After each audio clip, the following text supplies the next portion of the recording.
লোকসভা নির্বাচনের আগে ফের প্রকাশ্যে তৃণমূলের গোষ্ঠীদ্বন্দ্ব। তৃণমূলের দুই গোষ্ঠীর সংঘর্ষে চলল গুলি। প্রাক্তন তৃণমূলের অঞ্চল সভাপতি আব্দুল হকের লোকজনের বিরুদ্ধে উঠল গুলি চালানোর অভিযোগ। পাল্টা বুধবার রাতেই অভিযুক্ত আব্দুল হকের রেশন দোকানের খাদ্য সামগ্রী ও তার অনুগামীদের ঘরবাড়ি লুটপাট করার অভিযোগ উঠছে বর্তমান অঞ্চল সভাপতির সাত্তার গোষ্ঠীর লোকজনের বিরুদ্ধে। উত্তর দিনাজপুর কমলগাঁও সুজালি গ্রাম পঞ্চায়েতের ধুলিগাঁও এলাকার ঘটনা। ঘটনায় এখনো পর্যন্ত বেশ কয়েকজনকে আটক করেছে ইসলামপুর থানার পুলিশ। জাহিদুলের লোক কালকে এখনো ওরা হচ্ছে আমি জানিনি আপনার তৃণমূলে ওরা গোষ্ঠীদ্বন্দ্ব করছে, আমিও জাহিদুল লোক ওরাও জাহিদুল লোক, সবাই এখনো কানাইয়ালাল জাগরের লোক।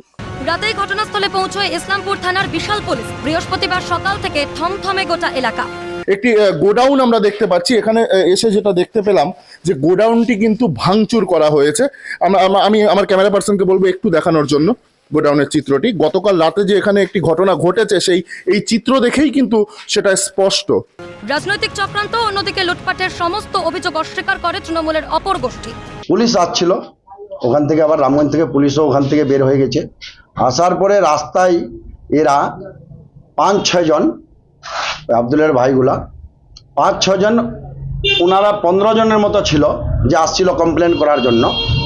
তো ওইখানে রাস্তায় ওদেরকে ধরে মারপিট গুলিগালা চালু করে দিল। দোকানটা লুটপাট করেছে আমাদের দলের শাসক দলের, আমাদের নেতৃত্বে বড় একটা দুর্নাম ফেলার জন্য।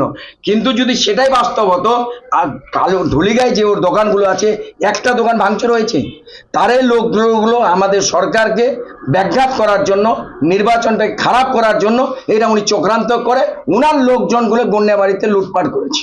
পাল্টা প্রাক্তন অঞ্চল সভাপতির বিরুদ্ধেও ক্ষোভের সুর বর্তমানের গলায়। और 5 साल के बाद जो इलेक्शन होता वो 27 का 27 मेंबर अपना जेब में रखता अपना परिवार में, और पूरा अंचल में किसी को और अदर्स पर्सन को टिकट नहीं मिलता। ये उसका शासन था।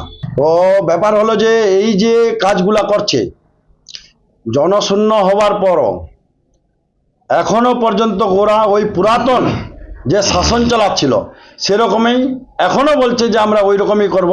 গোটা ঘটনায় সুর চড়ালো বিরোধী শিবির।